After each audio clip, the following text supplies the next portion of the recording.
श्रद्धेय भक्तों, साधकों, वाल्मीकि रामायण में एक और कथा वर्णित है जिसमें श्री राम के चरित्र पर एक लांछन है। वो कथा क्या है? श्री राम द्वारा संबूक वध, जो निहायत बहुत ही घिनौना झूठ है। इसके बारे में महर्षि दयानंद जी का तर्क है।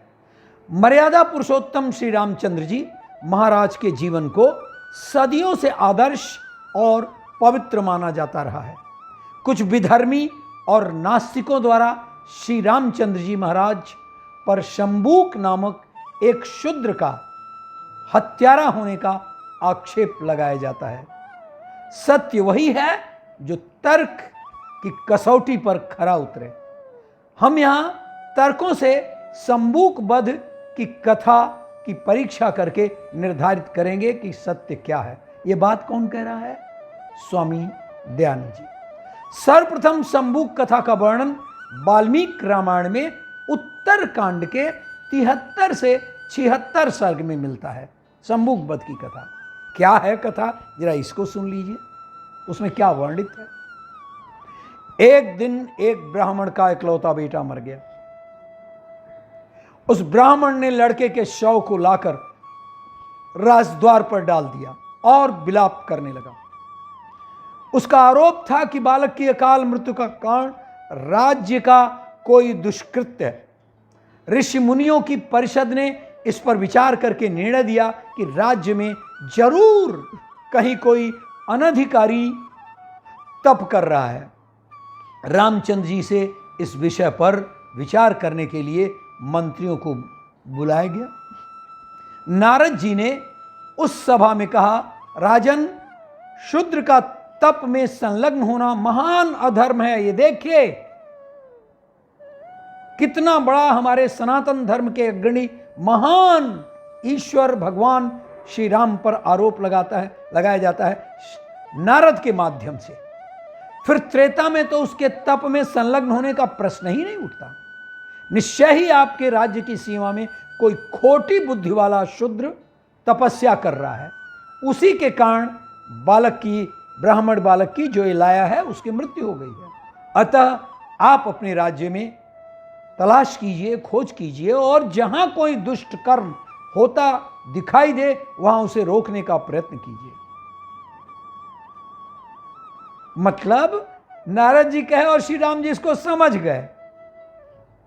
बाहर षड्यंत्र। यह सुनते ही रामचंद्र जी पुष्पक विमान को लिए और उसमें सवार होकर, पुष्पक विमान तो बुलाया गया था, उसमें सवार होकर के शंबूक की खोज में निकल पड़े। कहां है यह शंबूक? और दक्षिण दिशा में शैवल पर्वत के उत्तर भाग में एक सरोवर पर तपस्या करते हुए एक तपस्वी मिल गया जो पेड़ से उल्टा लटक कर तपस्या कर रहा था। उसे देखकर श्री रंगनाथ जी उग्र तप करते हुए उस तपस्वी के पास जाकर बोले, उत्तम तप का पालन करते हुए तापस, हे तपस्वी, तुम धन्य हो। तपस्या में बड़े बड़े सुदृढ़ पराक्रमी पुरुष तुम जैसी तपस्या को नहीं कर पाते। तुम किस जाति में उत्पन्न हुए हो तापस? मैं दशरथ कुमार राम तुम्हारा परिचय जानने के लिए ये बातें पूछ रहा हूं। तुम्हें किस वस्तु को पाने की लालसा है? तपस्या द्वारा संतुष्ट हुए इष्ट देव से तुम कौन सा वर पाना चाहते हो? स्वर्ग या कोई दूसरी वस्तु, कौन सा ऐसा पदार्थ है जिसे पाने के लिए तुम ऐसी कठोर तपस्या कर रहे हो जो दूसरों के लिए अति दुर्लभ है?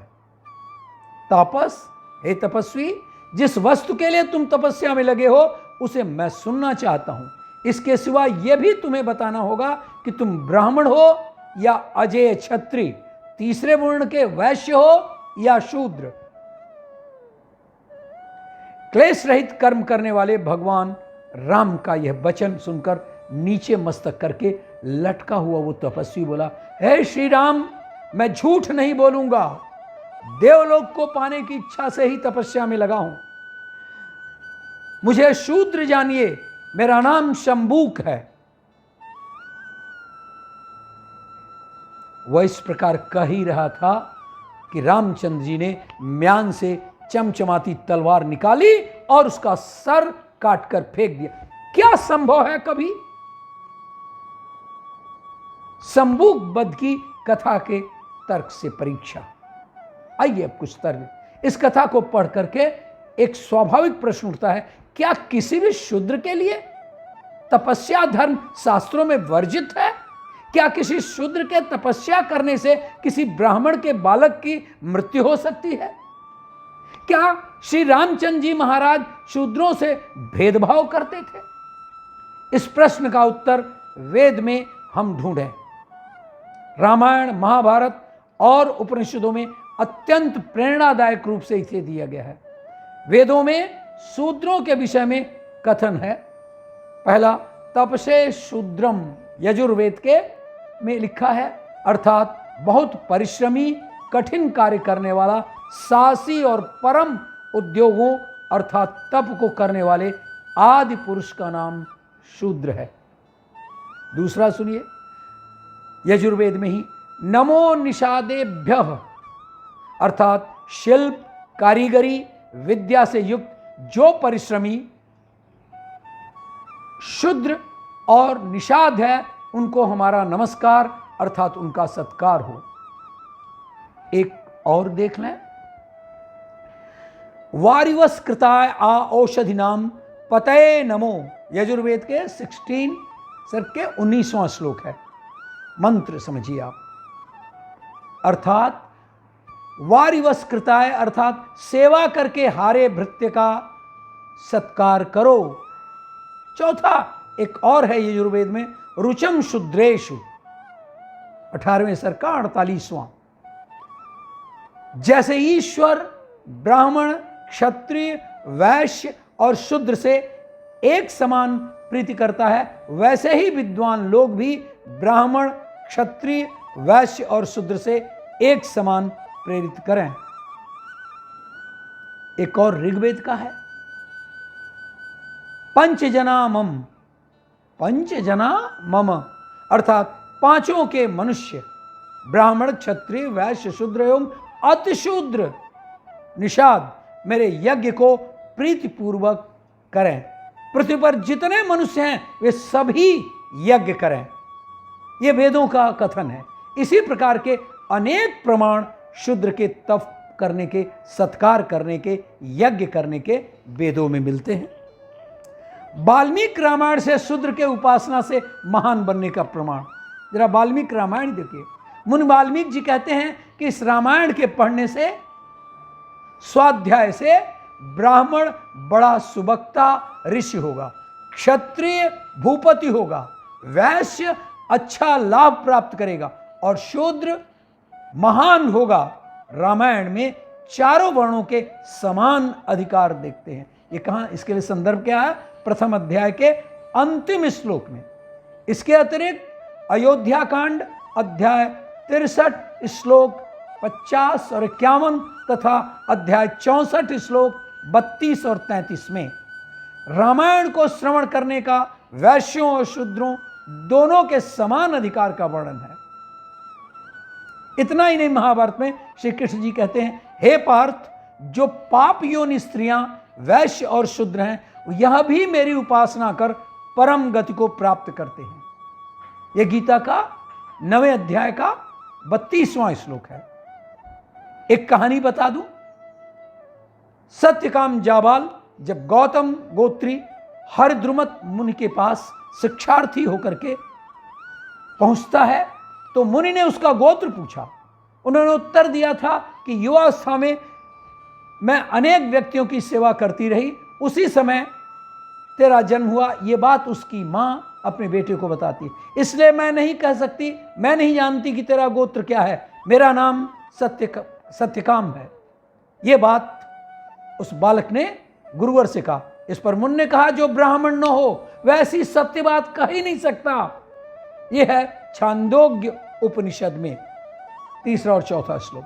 महाभारत में यक्ष युधिष्ठिर संवाद में कहते हैं, युधिष्ठिर के अनुसार व्यक्ति कुल, स्वाध्याय व ज्ञान से द्विज नहीं बनता, अपितु केवल आचरण से बनता है।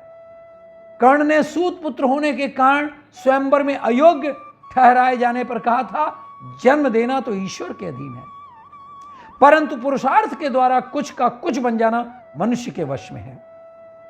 जो शूद्र कुल में उत्पन्न होकर के ब्राह्मण के गुण कर्म स्वभाव वाला हो, वह ब्राह्मण बन जाता है। उसी प्रकार ब्राह्मण भी कुल में उत्पन्न होकर के भी जिसके गुण कर्म स्वभाव शूद्र के सदृश हो, वह शूद्र हो जाता है।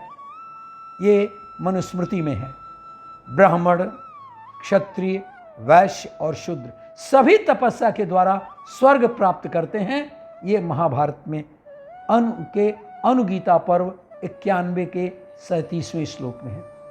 में कहा गया कि सत्य, दान, क्षमा, शील, अनुशंसता, तप और दया जिसमें हो वह ब्राह्मण है, और जिसमें न हो शूद्र है।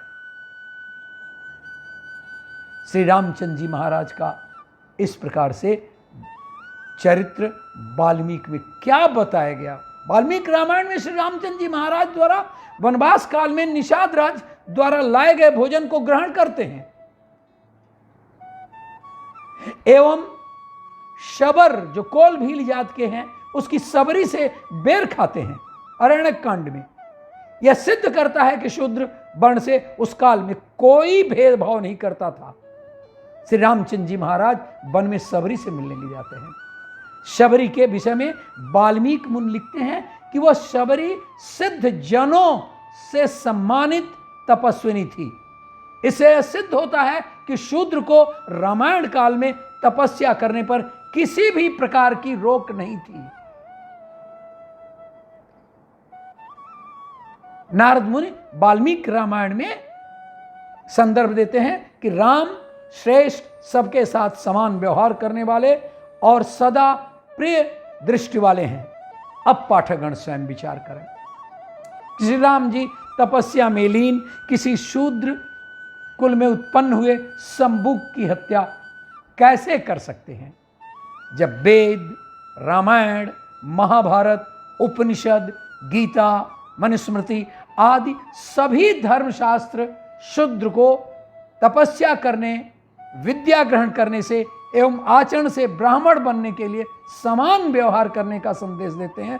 तो यह वेद विरोधी कथन तर्कशास्त्र की कसौटी पर असत्य सिद्ध होता है। श्री राम का पुष्पक विमान लेकर शंभुक को खोजना एक और भ्रांतिपूर्ण वर्णन है, क्योंकि पुष्पक विमान तो श्री राम जी ने पहले ही अयोध्या वापस होते हुए उसे असली स्वामी कुबेर को लौटा दिया था। अब कहां से ये पुष्पक विमान आ गया? जिस प्रकार किसी भी कर्म को करने से कर्म करने वाले व्यक्ति को ही उसका फल मिलता है, उसी प्रकार किसी भी व्यक्ति के तप करने से उस तप का फल उस तप करने वाले व्यक्ति मात्र को मिलेगा। इसलिए यह कथन कि शंभुक के तप से ब्राह्मण पुत्र का देहांत हो गया असत्य और असत्य है। सत्य यह है कि मध्यकाल में जब वेद विद्या का लोप होने लगा था, उस काल में ब्राह्मण अपने गुणों से नहीं अपितु अपने जन्म से समझा जाने लगा था। उस काल में जब शूद्र को नीचा समझा जाने लगा था, उस काल में जब नारी को नरक का द्वार समझा जाने लगा था, उस काल में मनुस्मृति में भी वेद विरोधी और जातिवाद का पोषण करने वाले श्लोकों को मिला दिया गया था। उस काल में वाल्मीकि रामायण में भी अशुद्ध पाठ को मिला दिया गया था, जिसका नाम है उत्तरकांड। इस प्रकार के असत्य के प्रचार से न केवल अवैदिक विचारधारा को बढ़ावा मिला, अपितु श्री राम को जाति विरोधी कहकर कुछ अज्ञानी लोग अपने स्वार्थ की सिद्धि के लिए हिंदू जात की बड़ी संख्या को विधर्मी अथवा नास्तिक बनाने में भी सफल हुए। इसलिए सत्य के ग्रहण और सत्य के त्याग में सदा तत्पर रहते हुए हमें श्री रामचंद्र जी के प्रति जो अन्याय करने का विष मौन किया जाता है, उसे हम दृढ़ता से प्रतिवाद करें, प्रतिकार करें, तभी राम राज्य को सार्थक और सिद्ध किया जा सकेगा।